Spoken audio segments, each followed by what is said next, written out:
Sejak dimulainya serangan ke wilayah Kursk pada tanggal 6 Agustus, Angkatan Bersenjata Ukraina kehilangan sedikitnya 7.000 tentara di distrik Sudzha saja. Demikian dilansir Mayor Jenderal Abti Alaudinov, Wakil Kepala Departemen Militer Politik Utama Angkatan Bersenjata Rusia dan Komandan Unit Komando Pasukan Khusus Ahmad kepada Kantor Berita Rusia, TASS, 12 September.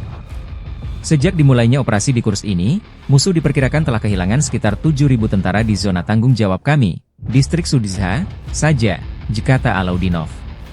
Militer Ukraina melancarkan serangan besar-besaran ke wilayah perbatasan Rusia, Kursk, 6 Agustus lalu.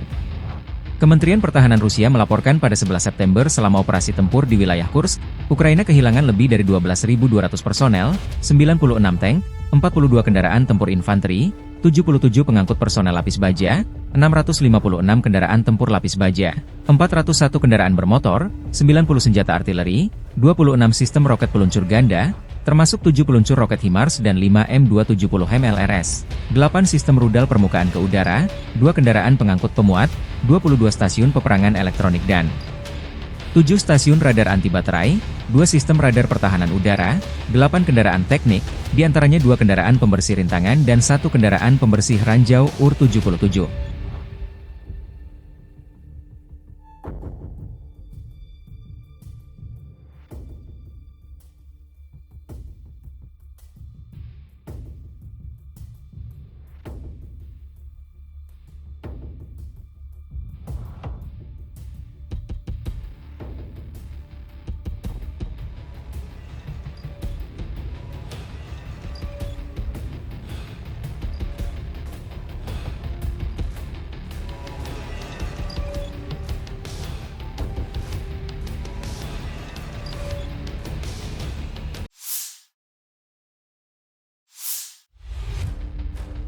Militer Ukraina mengklaim menembak jatuh pesawat tempur Su-30SM Angkatan Udara Rusia selama operasi di Laut Hitam. Demikian dilansir intelijen militer Ukraina, HR, pada 12 September. Hingga saat ini, Ukraina total telah menembak jatuh 369 pesawat tempur Rusia sejak konflik 24 Februari 2022 lalu. Selama 24 jam terakhir, pasukan penerbangan dan rudal serta artileri Angkatan Bersenjata Ukraina melancarkan 32 serangan di area konsentrasi personel dan rudal anti-pesawat, mengenai 6 kendaraan anti-pesawat, 3 senjata dalam posisi menembak, 1 radio stasiun peperangan elektronik, 2 sarana penambangan jarak jauh dan 2 objek penting lainnya dari militer Rusia. Militer Ukraina mencatat selama sehari terakhir, tercatat 105 kontak senjata di berbagai titik di garis depan. 16 serangan Rusia tercatat di arah Kupiansk.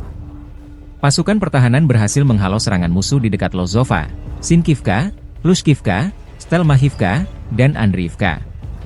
Di arah Limansky, pasukan kami berhasil menghalau 11 serangan penjajah di wilayah Makiivka, Nevsky, Terniv, Grekivka, Druzhlyubivka, dan Tverdokhlibove dan Dibrova, tulis Staf Umum Angkatan Bersenjata Ukraina.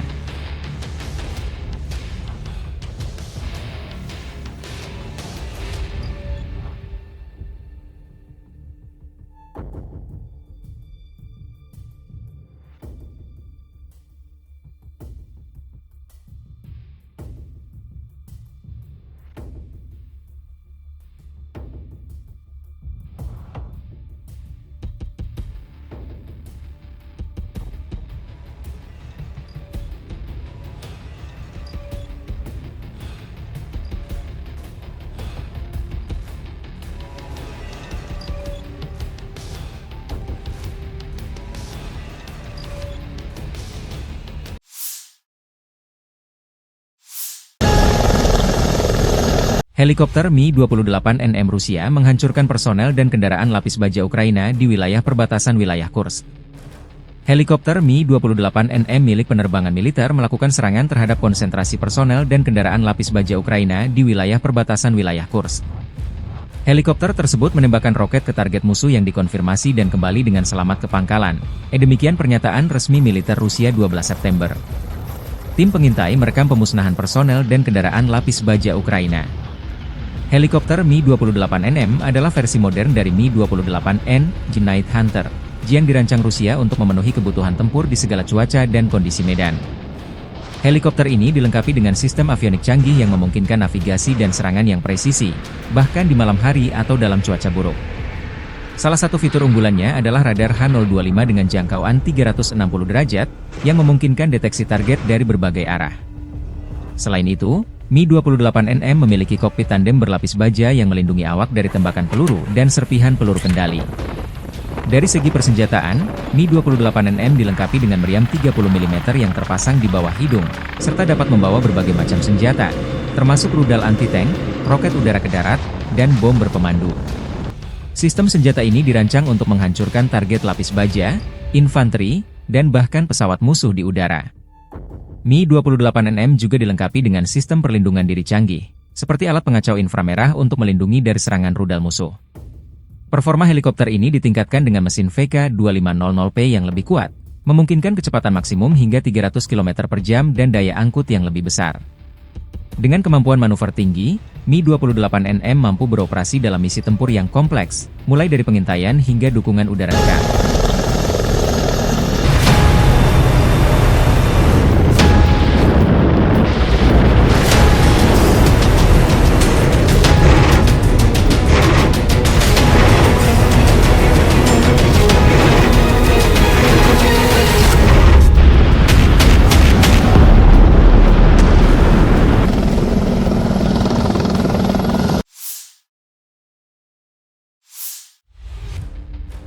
Militer Rusia melancarkan serangan masif di arah Volchang dan Lipsy arah kota Kharkov, Ukraina. Wilayah ini berbatasan dengan Rusia. Militer Rusia 12 September melansir unit-unit kelompok tempur utara di wilayah Volchansk dan Lipsy menyebabkan kerugian pada formasi Brigade Serangan Udara ke-92 Ukraina dan Brigade Infanteri Laut ke-36 di wilayah dekat pemukiman Malie-Prohody dan Grafskoye di wilayah Kharkov. Ukraina diklaim kehilangan hingga 180 personel dan 3 kendaraan bermotor. Pasukan Rusia juga menghancurkan depot amunisi Ukraina. Sementara unit-unit kelompok tempur barat Rusia meningkatkan posisi taktis mereka dan menggempur personel dan posisi Brigade Mekanis ke-44 dan ke-116 Ukraina dan Brigade Pertama Garda Nasional di wilayah Kolesnikovka dan Visnevoye di wilayah Kharkov dan Makeyevka di Republik Rakyat Lugansk. Kerugian musuh mencapai 460 orang, kata Kementerian Pertahanan Rusia.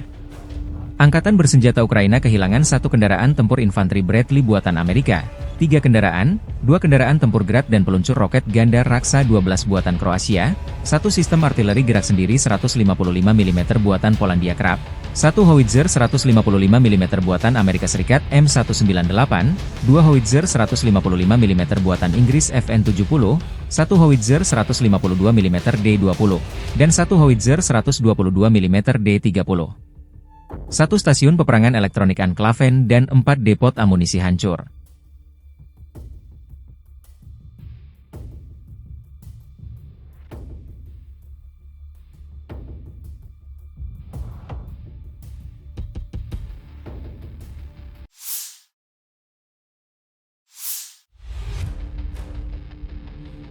Penerbangan taktis, kendaraan udara tak berawak, pasukan rudal, dan artileri angkatan bersenjata Rusia menyerang pusat komando terdepan kelompok Hortitsa, depot amunisi, dan konsentrasi personel dan material musuh di 144 wilayah.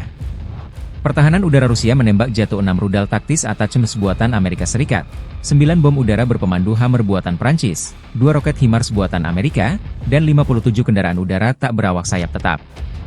Sejak dimulainya operasi militer khusus di Ukraina, Angkatan bersenjata Rusia menghancurkan total 642 pesawat tempur Ukraina, 283 helikopter, 31.398 kendaraan udara tak berawak, 579 sistem rudal permukaan ke udara, 17.986 tank dan kendaraan tempur lapis baja lainnya, 1.452 sistem roket peluncur ganda, 14.438 senjata artileri lapangan dan mortir dan 25.899 kendaraan bermotor militer khusus.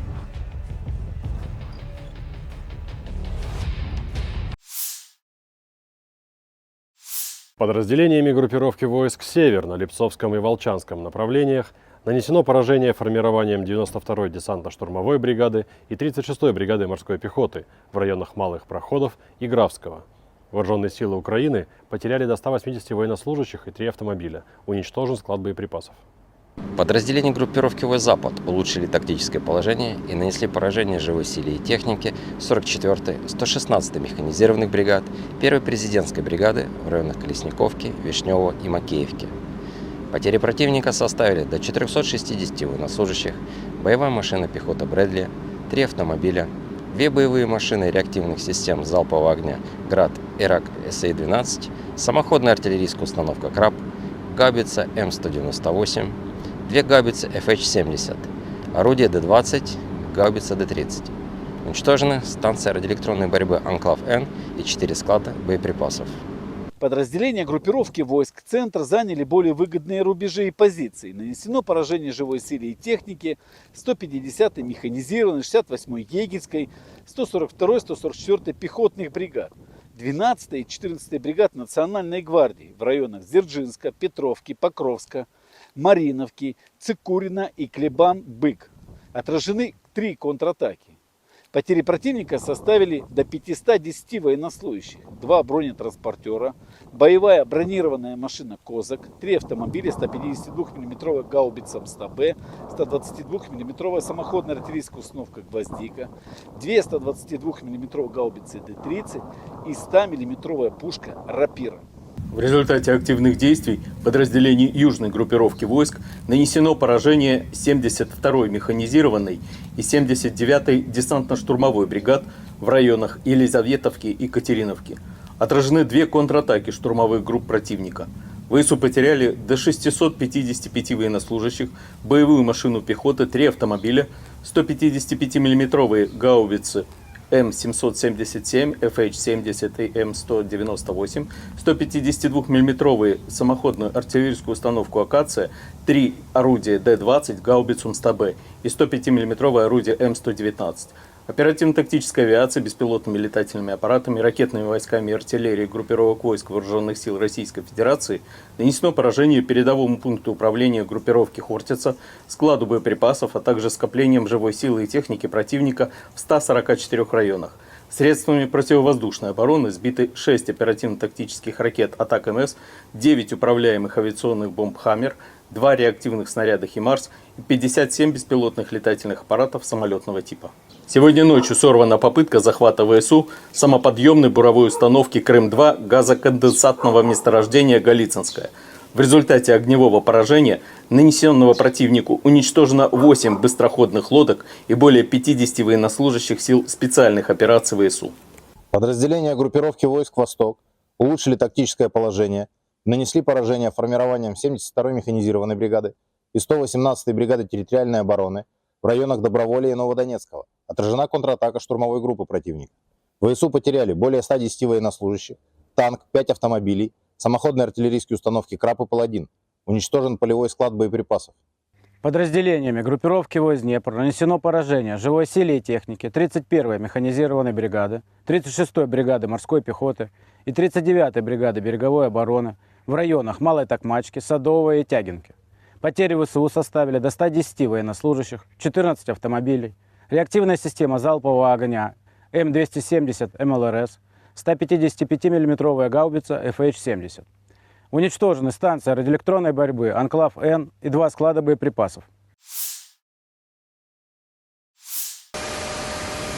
UAC, perusahaan saham Rusia terbuka bersama dengan mayoritas saham milik pemerintah Rusia yang mengkonsolidasi perusahaan konstruksi pesawat terbang swasta Rusia dan milik negara dan aset bergerak dalam bidang manufaktur, desain dan penjualan militer, sipil, transportasi, dan pesawat tak berawak, menyerahkan sejumlah pesawat tempur generasi kelima Su-57 dan pesawat multiperan Su-35S baru kepada Angkatan Udara Rusia. Video dipublikasikan UAC Rusia 11 September. Pesawat tempur generasi kelima diterima oleh staf teknis, menjalani siklus penuh uji pabrik, dan diuji dalam berbagai mode operasi oleh pilot Kementerian Pertahanan Rusia.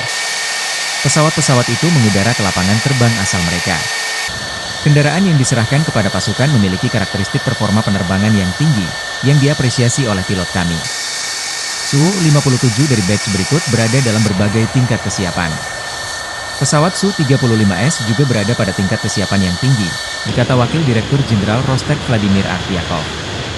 Pesawat tempur Su-57 adalah jet tempur generasi kelima buatan Rusia yang dirancang untuk bersaing di kelas pesawat tempur siluman. Dibuat oleh Suha, Su-57 menggabungkan kemampuan manuver tinggi, kecepatan supersonik tanpa afterburner, Super Cruise, serta teknologi siluman untuk menghindari deteksi radar. Pesawat ini dilengkapi dengan 2 mesin AL-41F1, yang memungkinkannya mencapai kecepatan maksimum hingga 2.600 km per jam dan jangkauan terbang lebih dari 5.500 km, menjadikannya salah satu pesawat tempur dengan daya jelajah tinggi. Dari segi persenjataan, Su-57 memiliki ruang senjata internal yang dirancang untuk meminimalkan jejak radar, di mana pesawat ini dapat membawa berbagai macam senjata canggih, termasuk rudal udara ke udara jarak jauh, rudal udara ke darat, serta bom berpemandu presisi. Pesawat ini juga dilengkapi dengan meriam otomatis 30 mm. Salah satu keunggulan Su-57 adalah sistem avionik canggihnya, yang mengintegrasikan radar AESA multifungsi, sistem elektronik peperangan, IU, serta kecerdasan buatan, AI, yang membantu pilot dalam situasi tempur.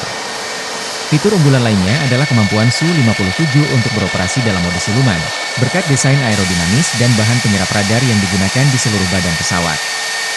Selain itu, Su-57 memiliki kemampuan supermaneuverability, memungkinkan manuver ekstrim dalam pertempuran udara, sehingga memberikan keunggulan signifikan dalam dogfight. Dengan kombinasi fitur ini, Su-57 diharapkan menjadi salah satu pesawat tempur paling canggih yang diandalkan oleh Angkatan Udara Rusia di masa depan.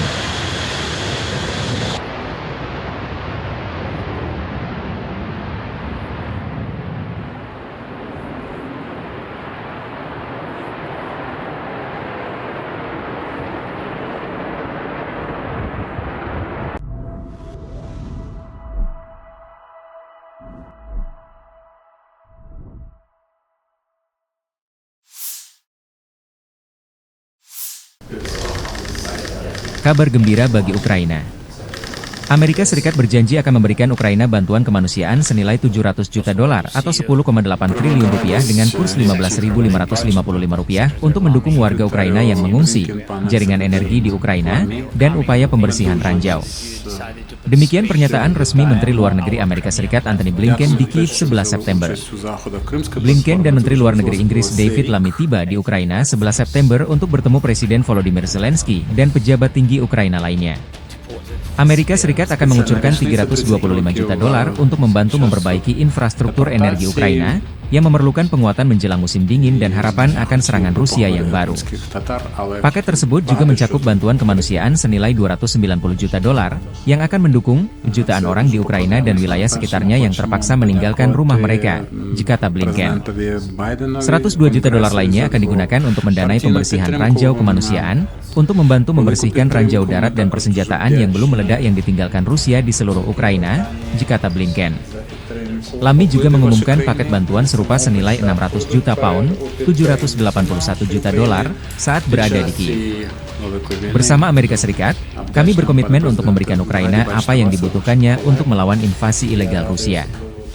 Perjuangan mereka untuk kebebasan, kemerdekaan, dan demokrasi juga merupakan perjuangan untuk keamanan Inggris, keamanan Eropa, dan keamanan global, kata Lammy. І ще цілий тузін країн підтримують Україну аж до перемоги. І ми тут, власне, перебуваємо на те, щоб далі попрацювати з вами, почути вашу думку про те, як ви бачите події ближчих місяців, і що ми можемо зробити для того, щоб підтримати Україну докладніше, додільніше. Дякую, пане президенте. Пане президенте, чудово повернутися в Україну і бути тут із міністром закордонних справ Великої Британії, з Тоні Блінкеном, великим другом і колегою. Ми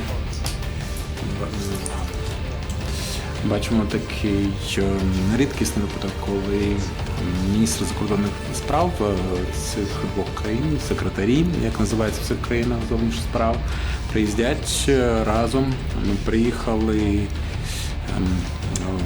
тяжкої, лихої години, дуже багато цивільних життів втрачено. Я переказую вам спочуття з цього приводу, з приводу втрат останніх тижнів. І ми бачимо, що Росія покладається на Іран, хоче здобути балістичні ракети, що спричинилося б ще до більших втрат життя українців.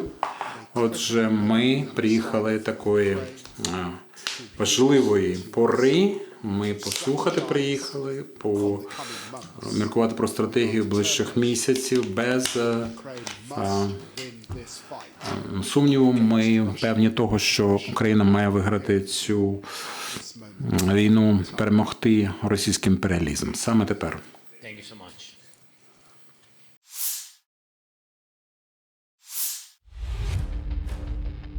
Staf Umum Angkatan Bersenjata Ukraina melaporkan pada 12 September, militer Rusia total kehilangan 630.200 tentara sejak dimulainya invasi skala penuh ke Ukraina pada 24 Februari 2022. Jumlah ini termasuk 1.270 korban yang diderita pasukan Rusia selama sehari terakhir.